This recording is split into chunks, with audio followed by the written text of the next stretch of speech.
No, you don't have to do anything anymore. বাকি কাজ তো এখন আমি করব। ওয়েল ডান, খুব ভালো মতো কাজটা তুমি করেছ। চলো, তোমাকে বাড়ি পৌঁছে দিয়েছে। হাসিলের প্রতি উত্তরে জাদু মনমরা হয়ে বলল, ভাইয়া আজ লেট হলেও আপনি আমাকে স্কুলে দিয়ে আসুন। আজকে না গেলে ছুটি নেব কিভাবে? জাদুয়ার কথার প্রতি উত্তরে হাসিল বলল, ডোন্ট ওয়ারি, তোমার ছুটি অলরেডি মঞ্জুর হয়ে গেছে। হাসিলের প্রতি উত্তরে জাদুয়া মুখে হাসি রেখা ফুটিয়ে বলল, সত্যি? কে করলো? জাদুয়ার উৎফুল্লিত প্রশ্নে হাসিল ভ্রুকুটি করে তাকাতেই জাদুয়া চুপসে গিয়ে বলল, যে করার করুক, তাতে আমার কি? ছুটি মঞ্জুর তো হয়েছে, চলুন বাড়ি যাওয়া যাক। বলে জাদুয়া পা বাড়ে বাড়ির উদ্দেশ্যে। হাসিল পা বাড়ানোর সাথে সাথে পিছন থেকে সাব্বির বলে উঠল। সাব্বিরের করা প্রশ্নে হাসিল নিজ মুখে গুরুগম্ভীর ভাব ফুটিয়ে শক্ত কণ্ঠে বলে উঠল,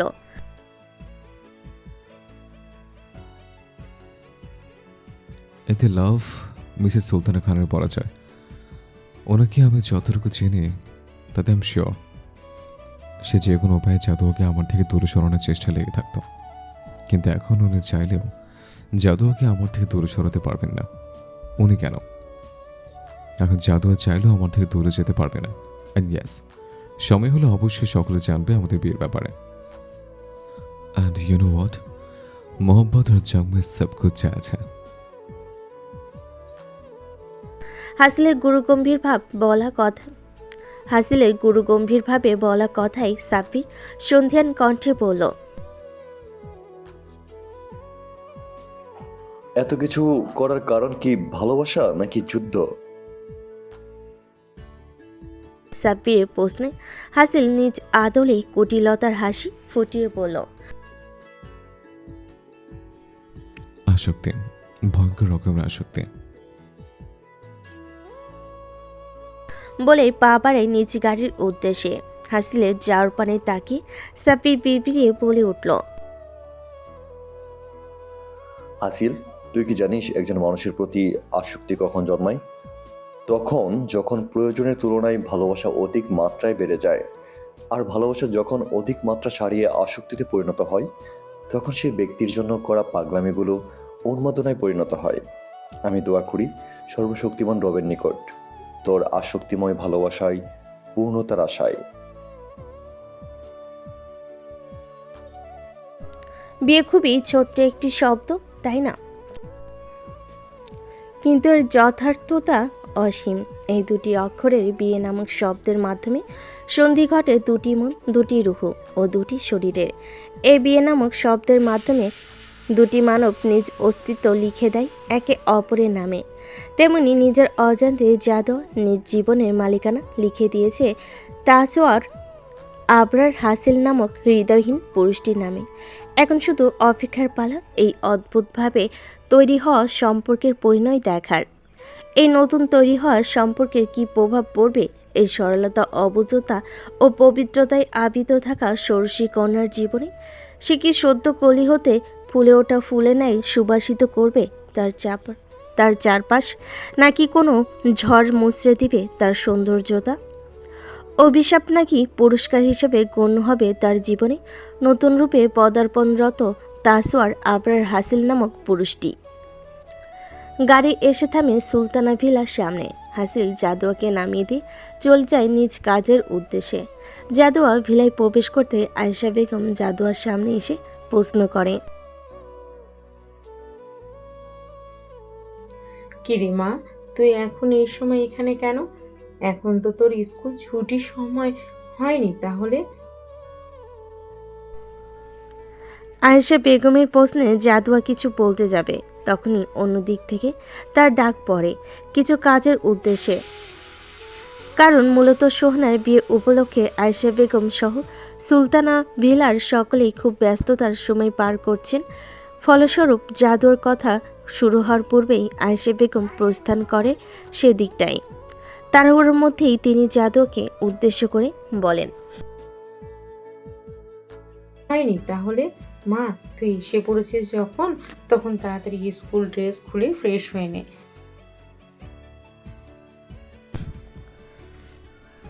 আগামীকাল থেকে শুরু হবে মেহমানদের আনাগোনা, তাই তাদের সকলের যেন থাকতে কষ্ট না হয় সেই দিকটায় আজ সামলাচ্ছেন আয়েশা বেগম।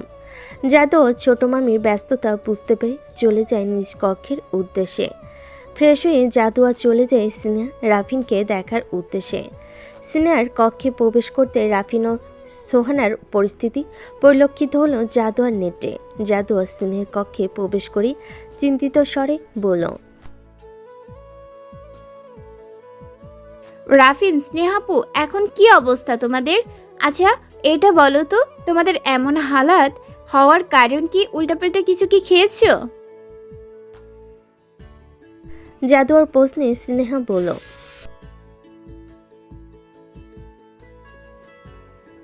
এখন ভালো অবস্থা রে, কিন্তু আমি কোনো উল্টাপাল্টা কিছুই খাইনি। কাল রাতে শুধুমাত্র আইসক্রিম খেয়েছিলাম।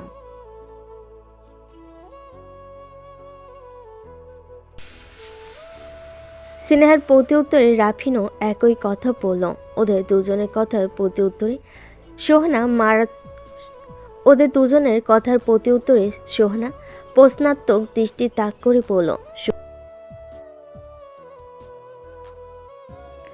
কাল তোরা আইসক্রিম কই পেলি? কাল তো কোনো আইসক্রিম আনা হয়নি তাহলে? সোহানার প্রশ্নে স্নেহা বলল, কেন, আমার রুমেই তো কে যেন রেখে গিয়েছিল। ভেবেছিলাম আম্মু বোধহয় রেখে গিয়েছে, তাই তো খেয়ে ফেললাম।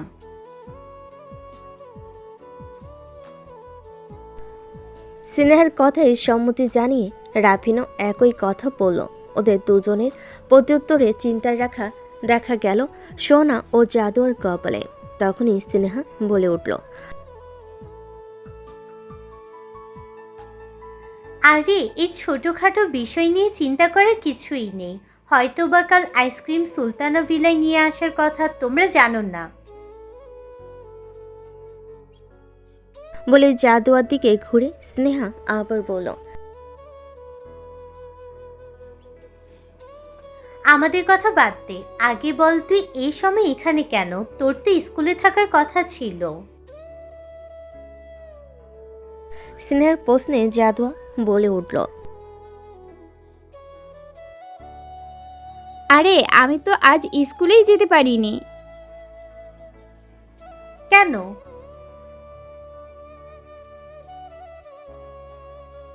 জাদুয়ার বাকি কথা বলার পূর্বে সোহানার ফোনে রিং বেজে ওঠার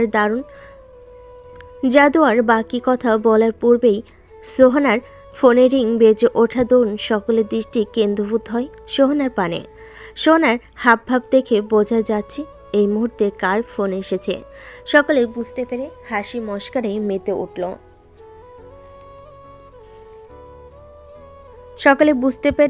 মস্কারে মেতে ওঠে সোহানাকে নিয়ে। অন্যদিকে অন্ধকারাচ্ছন্ন অরণ্যের মধ্যস্থলে অবস্থিত শ্যাওলা ভাঙ্গা বাড়িটিতে আগমন ঘটে হাসিল ও সাপিরের। কারণ মূলত বন্দিদশায় থাকা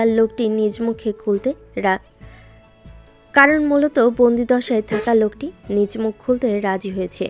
ফলস্বরূপ সেখানে থাকা চেয়ারে পায়ের পর পা তুলে আয়েশি ভঙ্গিতে বসে হাসিল লোকটির জ্ঞান ফেরার অপেক্ষায়। প্রচণ্ড মার এবং না খাওয়ার দরুন লোকটি নিস্তেজ হয়ে মাটিতে লুটিয়ে পড়েছে। লোকটির এহেন হালাত দেখে ওখানে থাকা ছেলেদের উদ্দেশ্যে হাসিল বরফ শীতল ঠান্ডা পানি এনে লোকটির ক্ষত বিক্ষত হয়ে যাওয়া শরীরে নিক্ষেপের হুকুম করার সাথে সাথে ছেলেগুলো তৎক্ষণাৎ বালতিতে ভরে বরফ শীতল ঠান্ডা পানি এনে নিক্ষেপ করে নিস্তেজ হয়ে যাওয়া লোকটির দেহে। নিজ শরীরে শীতল পানি অনুভব হতেই সর্বাঙ্গ জ্বলে ওঠে মৃত্যুপ্রায় লোকটির। ফলস্বরূপ চেতনা ফিরে পেয়ে ধীরে ধীরে নিজ নেত্রযুগল মেলে ধরে। তখনই হাসিল লোকটির একদম নিকটে গিয়ে মুখ থেকে চুচু জাতীয় শব্দের উৎপত্তি করে বলে ওঠে,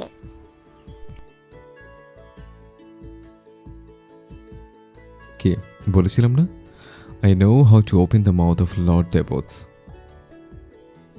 নো টেল মি, কে তোকে পাঠিয়েছে আমাকে মারতে?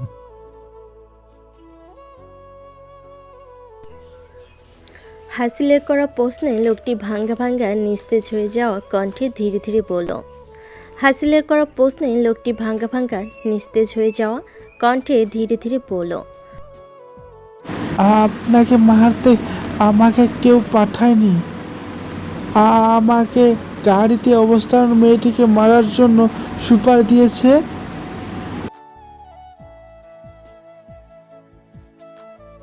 লোকটির এহেন প্রতিউত্তরে আশ্চর্যজনিত ক্রোধান্বিত হয়ে যায় হাসিল। হাসিল কোনোভাবেই লোকটির বলা বাক্য সত্যতা খুঁজে পাচ্ছে না। কেউ কোনো জাদুয়াকে মারতে চাইবে? জাদুয়া এখানে এসেছে মাত্র কয়েক মাস হয়েছে।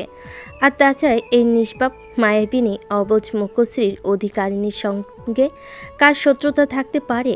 কার বুকের পাঠা এত বড় হতে পারে যে তাসওয়ার আবরার হাসিলের রুহুতে কার এত বড় বুকের এত বড় পাঠা হতে পারে যে তাসওয়ার আবরার হাসিলের রুহুতে আঘাত হানে? তাহলে কি লোকটি মিথ্যা বলছে? নিজের এই হালাতে নিশ্চয়ই কেউ মিথ্যা বলবে না। তাহলে কে সেই ব্যক্তি যে এহেন দুঃসাহসিকতা দেখানোর সাহস করেছে? বাক্যগুলো নিজ মস্তিষ্কে আওড়ে হাসিল দাঁতে দাঁত চেপে গর্জে ওঠে চিৎকার করে। লোকটি থুতনি চেপে ধরে প্রশ্ন করে। Who is that bastard? বল আমাকে, কে ওই কুত্তার বাচ্চা? বল বল জানোয়ার বাচ্চা। হাসিলের এহেন গর্জনেও লোকটি নিরুত্তাপভাবে নিশ্চল হয়ে থাকবে নাই বা কেন? লোকটি যে আবারও অবচেতন হয়ে পড়েছে, বিষয়টি হাসিলে বোধগম্য হতেই ক্রোধে ফুঁসে ওঠে। লোকটিকে ছেড়ে হাসিল নিজ চুলগুলো মুঠিবদ্ধ করে অনবরত পাইচাই করে যায় সম্পূর্ণ কক্ষ জুড়ে। মূলত হাসিল নিজ ক্রোধের নিয়ন্ত্রণ আনার চেষ্টায় নিয়োজিত। কক্ষে উপস্থিত ছেলেগুলো কোনোভাবে নিস্তেজ হয়ে যাওয়া লোকটির জ্ঞান ফেরাতে সক্ষম হচ্ছে না। ফলস্বরূপ হাসিল ক্রুদ্ধ হয়ে নিজ রিভলভার দ্বারা লোকটির শীর্ষ বরাবর শুট করতে গেলেই সাব্বির এসে হাসিলের হাত চেপে ধরে বলল। হাসিল, কাম ডাউন, শান্ত হ। সাব্বিরের বলা কথায় হাসিল গর্জে উঠে বলল। শান্ত হব কি করে সাব্বির? তুই শুনতে পাসনি কি বলেছ জানোয়ার বাচ্চা? ও জাদুয়াকে মারতে গিয়েছিল। ওর সাহস কি করে হয় সাব্বির?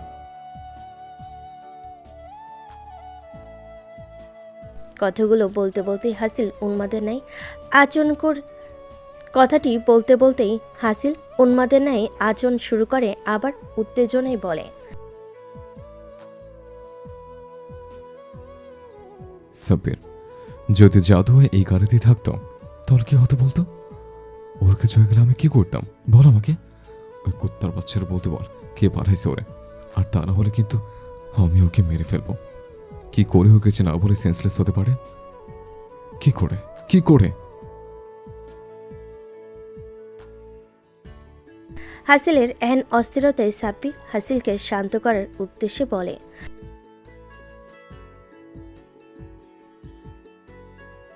হাসিল দেখ, এই মুহূর্তে আমাদের আসল কালপ্রিট অবধি নিয়ে যাওয়ার একমাত্র মাধ্যম হচ্ছে এই লোকটি।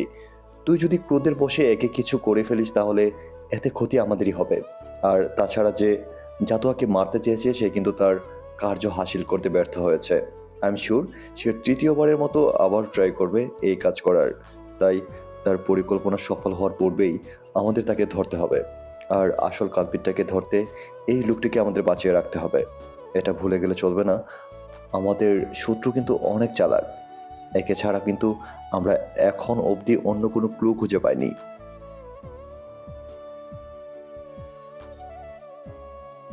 সাব্বিরের বলা কথা হাসিলের নিকট যুক্তিযুক্ত মনে হতে নিজ ক্রোধ সংবরণ করে ওখানে উপস্থিত ছেলেদের উদ্দেশ্যে বলে।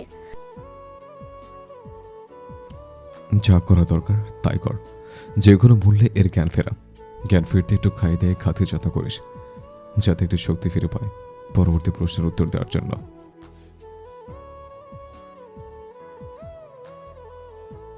বলে হাসিল ও সাব্বির বেরিয়ে পড়ে সেখান থেকে। ধরনীর বুকে আগমন ঘটেছে আধারের।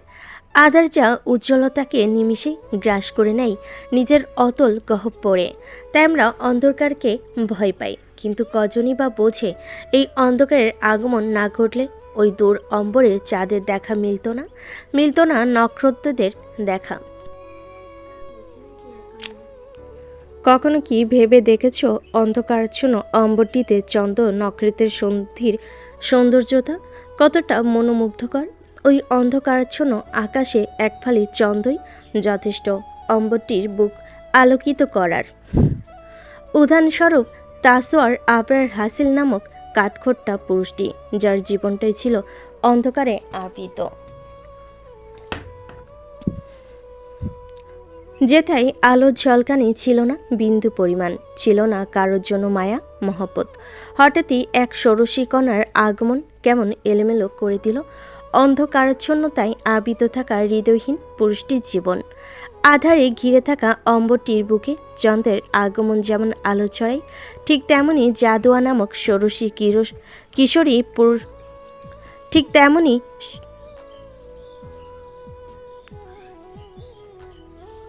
ঠিক তেমনি জাদুয়া নামক ষোড়শী কিশোরী কন্যাটিও আলোকিত চন্দ্রের ন্যায় নিজ পদাচরণ ফেলে হৃৎপিণ্ড নেই দাবি করা পুরুষটির পক্ষে। কি অদ্ভুত, তাই না? অন্ধকারে যার বসবাস, একফালি চন্দ্র তার জন্য নিবাস। বন্দি দশায় থাকা লোকটির মুখ হতে শোনা বাক্য হাসিলকে অস্থির করে তুলেছে সম্পূর্ণরূপে। বারবার তার নিকট মনে হচ্ছে জাদুয়া নামক ছোট্ট প্রাণটিকে নিজ বক্ষের সাথে একদম মিশিয়ে নিতে, যাতে কারোর নজরে না পড়ে ওই পবিত্র অবয়টি। কারণ তার দিকে নজর দেওয়ার হক যে শুধুমাত্রই তার। সে তো লিখে নিয়েছে জাদুয়াকে তার নামে। তাহলে কি করে কারোর দুঃসাহস হতে পারে তার থেকে তার রুহুকে ছিনিয়ে নেওয়ার পরিকল্পনা করার? এই যে দুঃসাহসিকতা দেখিয়েছে, হাসিল তাকে ছাড়বে না।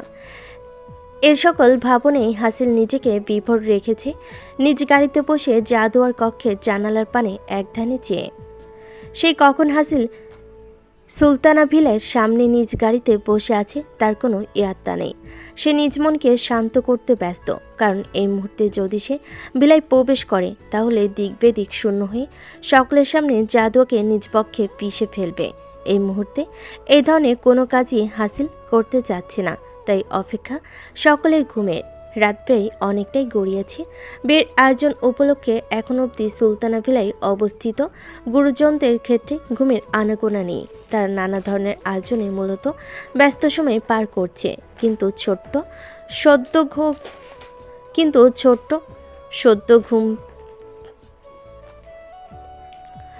ছোটরা সদ্যগণ ঘুমিয়ে পড়েছে অনেক আগে।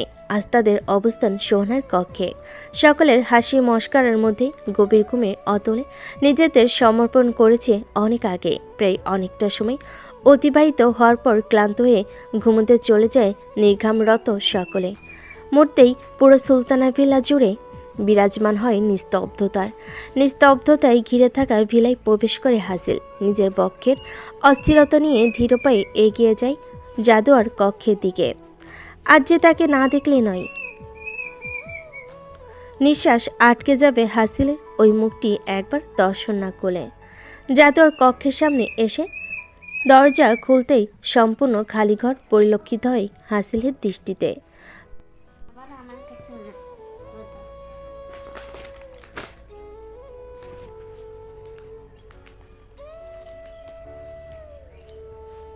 ফলস্বরূপ ভুরুগুলো কুঁচকে আসে তার। তখনই মনে পড়েছে জাদুয়ার বলা সোহনার কক্ষে ঘুমানোর কথা।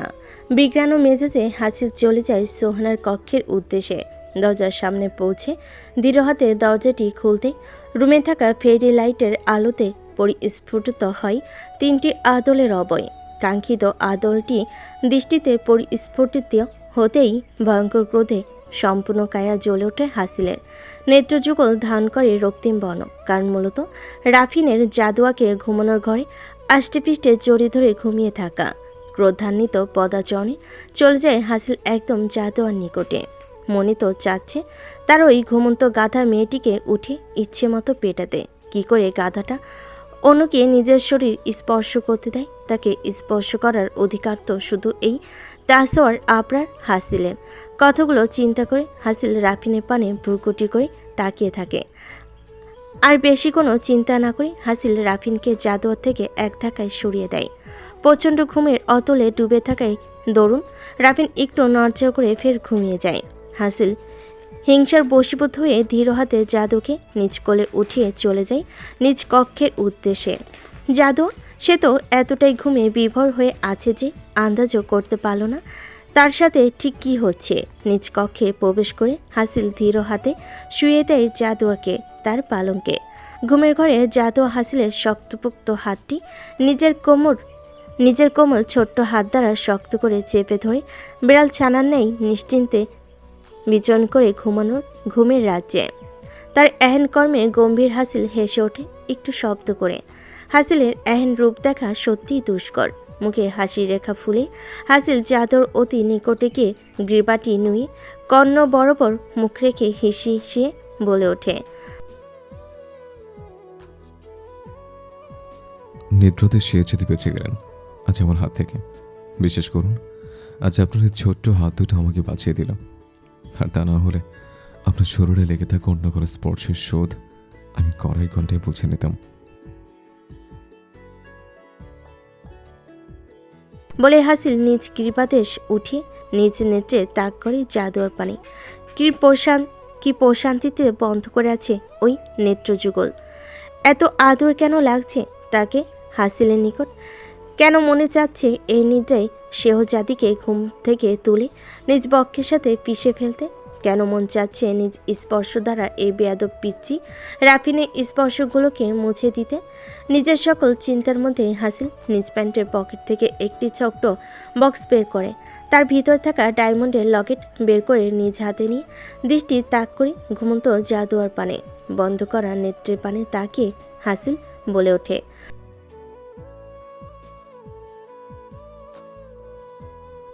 ইউনো, নিয়ম অনুসারে আজ আমাদের বাসর হওয়ার কথা ছিল। নিজ বাসর তো আর একা করা যায় না, তাই তোমাকে ঘুমের মধ্যে নিয়ে আসলাম আমার কাছে। অ্যান্ড আই প্রমিস, খুব জলদি তুমি সজ্ঞানে আমার বউরূপে প্রবেশ করবে আমার কক্ষে। জানো তো, বাসরাতে বউকে কিছু গিফট করতে হয়, তাই আমাদের প্রথম উপহার তোমার জন্য।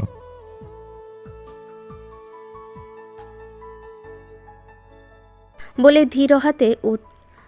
ধীর হাতে হাসিল জাদুকে লকেটটি পরিয়ে দিয়ে ফের কর্ণ বরাবর মুখ নিয়ে বলে ওঠে, আমার দেয়া প্রথম gift. Do not lose it, I'll try to take it of.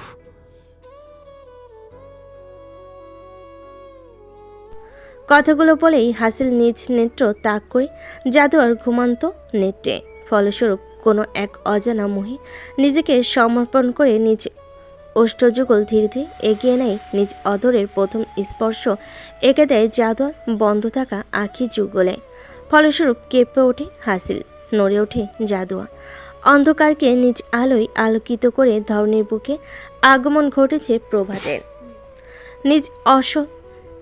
নিজ অলসতার আড়মোড়া ভেঙে নিদ্রাদের থেকে নিজেকে ছুটিয়ে নেত্র মেলে ধরে জাদুয়া। ঘুম ঘুম নেত্রে ওয়াশরুম থেকে ফ্রেশ হয়ে বেড়াতেই তার দৃষ্টিতে নজর হয় নিজ কক্ষ। তৎক্ষণাৎ জাদুয়ার মস্তিষ্ক সজাগ হয়ে প্রশ্ন আসে,